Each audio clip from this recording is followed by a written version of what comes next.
¿Cuánto sabemos de nuestros abuelos? O sea, ¿cuánto sabemos realmente de ellos?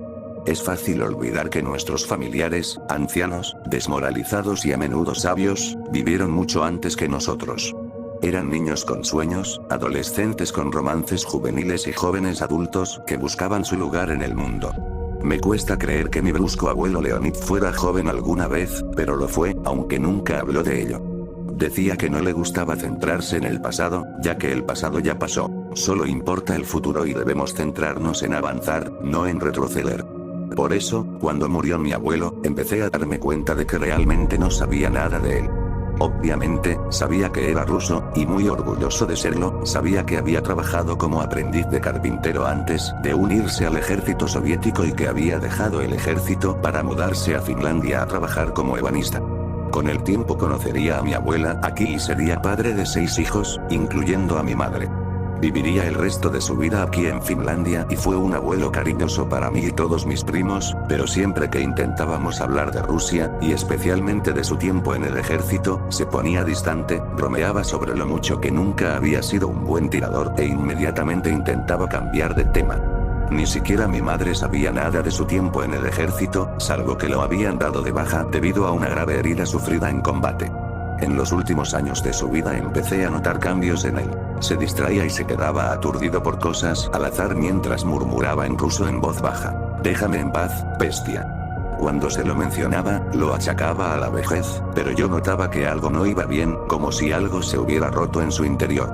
Nunca supe qué era. Mi abuelo falleció hace unos años y se llevó sus secretos a la tumba, o eso creía yo. Todos recibimos algo en su testamento para recordarlo. Mi primo Teemu recibió sus palos de golf, mi tío León su BMW M3 de 1990 y yo su balón de fútbol, firmado por la selección soviética de fútbol de 1960 que ganó la Eurocopa. También me dejaron una pequeña caja fuerte. Dentro de la caja había fotos antiguas de mi abuelo con 20 y pocos años en el ejército, algunas de sus medallas, que desmentían sus afirmaciones sobre su mal tiro, y un sobre viejo. Dentro del sobre había una nota escrita hacía muchos años, pero que aún estaba en buen estado. La nota me dio todas las respuestas que había buscado durante tanto tiempo, pero después de leerla supe exactamente por qué mi abuelo nunca había hablado de su tiempo en el ejército y empecé a arrepentirme de haberlo preguntado. A continuación, la nota completa, escrita por mi abuelo y traducida por mí. Si eres aprensivo o tienes una visión optimista del mundo, te recomiendo que no sigas leyendo. Ojalá no lo hubiera hecho. Los bosques son lugares míticos y misteriosos. Los humanos los amamos tanto como los tememos.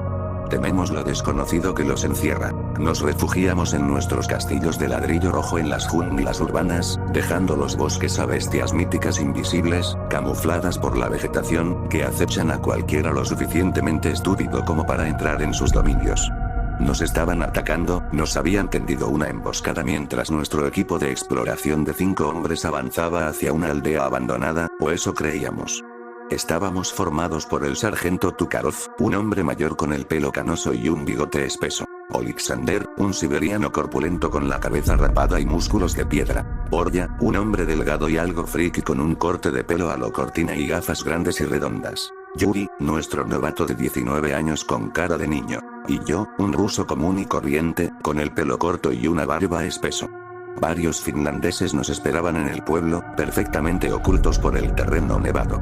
Se hicieron notar con un solo disparo a 200 metros de distancia, justo en el cráneo de Yuri.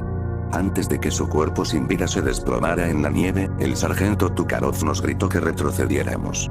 Salimos disparados por el mismo camino por el que habíamos entrado, bajo un monzón de fuego finlandés. Durante la retirada, recibí un disparo en la pantorrilla que me dejó momentáneamente en el suelo nevado, pero una mezcla de adrenalina e instinto de supervivencia me ayudó a levantarme y cojear hacia los árboles cercanos con mis compañeros.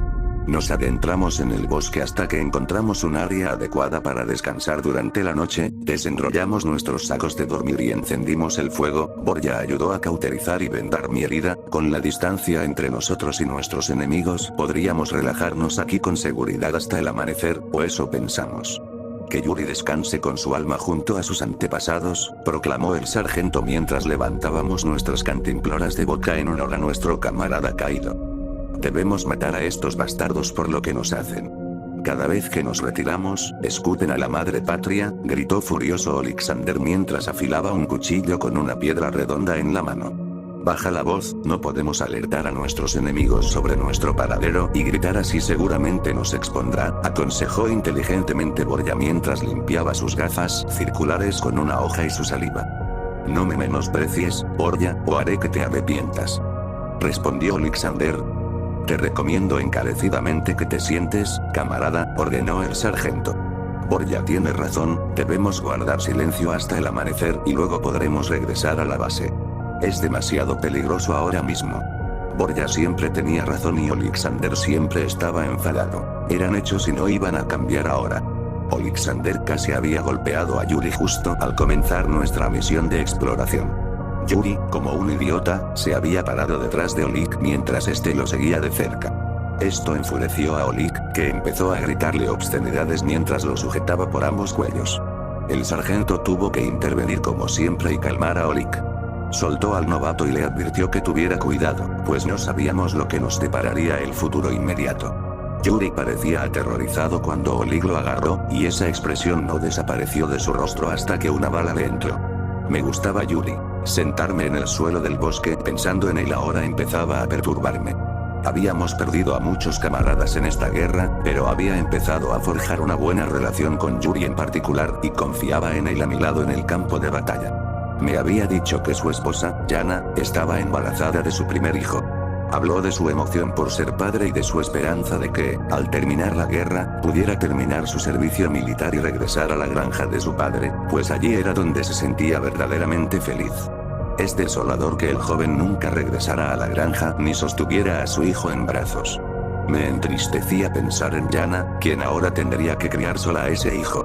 Estaba triste por sus padres. Ningún padre debería tener que enterrar a un hijo, pero debido a esta guerra, muchos padres tendrían que hacerlo. ¿Qué es eso de ahí?, preguntó Borya que respondía ya a las 4 en punto. Parece que hay unas luces intermitentes o un insecto o algo así. Sí, lo veo.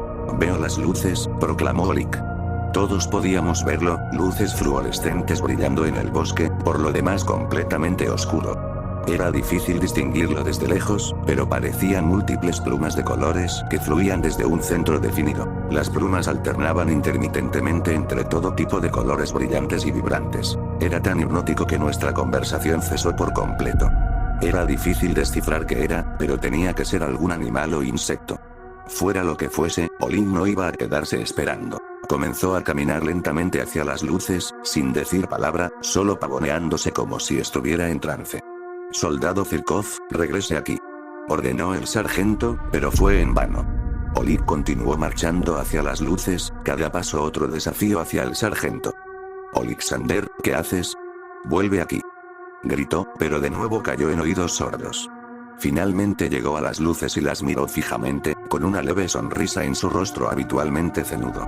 Lentamente levantó el brazo y extendió la mano para tocarlas. Al hacerlo, salió de su aturdimiento.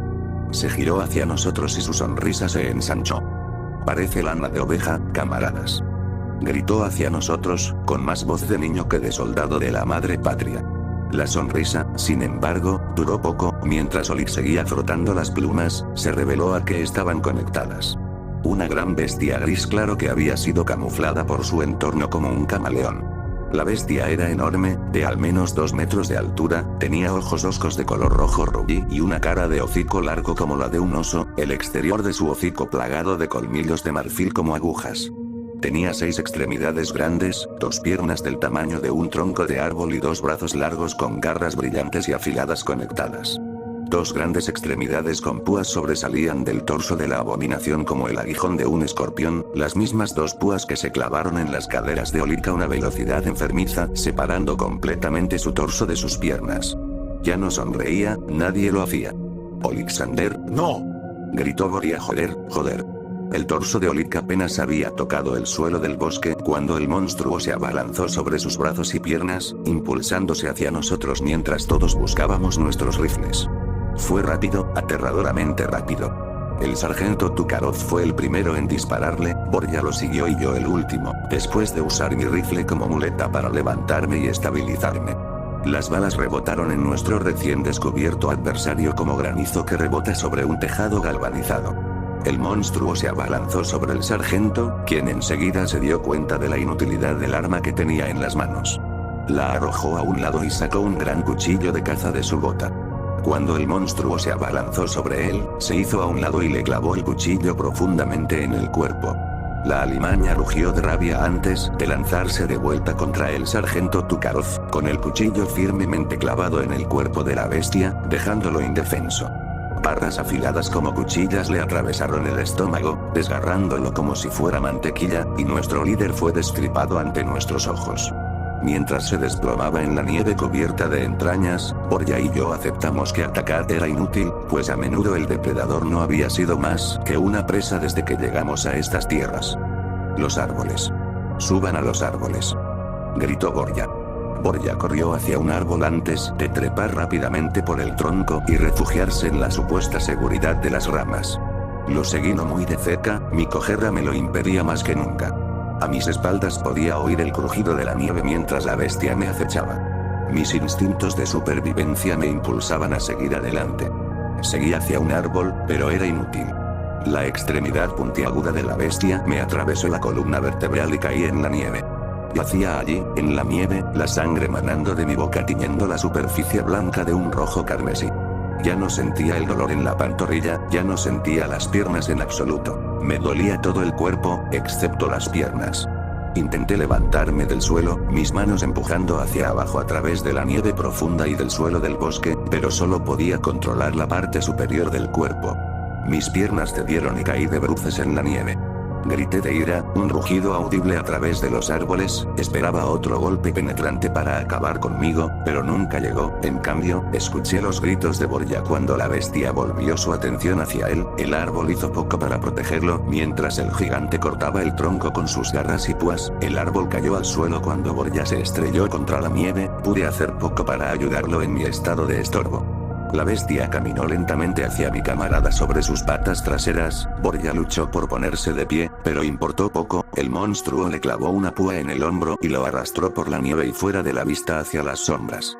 Me gritó que lo salvara, le rogó a su camarada que saltara en su ayuda, pero no pude. Me impulsé desde el suelo, pero cada vez que lo hacía, me desplomaba. Me fallaron las piernas y le fallé a mi camarada. Le fallamos a la madre patria. Un último intento de levantarme me llevó a caer sobre mi espalda, me quedé en el suelo mirando hacia arriba a través de un espacio entre los árboles hacia el cielo nocturno, mientras la sangre brotaba de la herida en mi cuerpo, preguntándome si sería la pérdida de sangre o el frío lo que me llevaría. Solo esperaba que fuera rápido.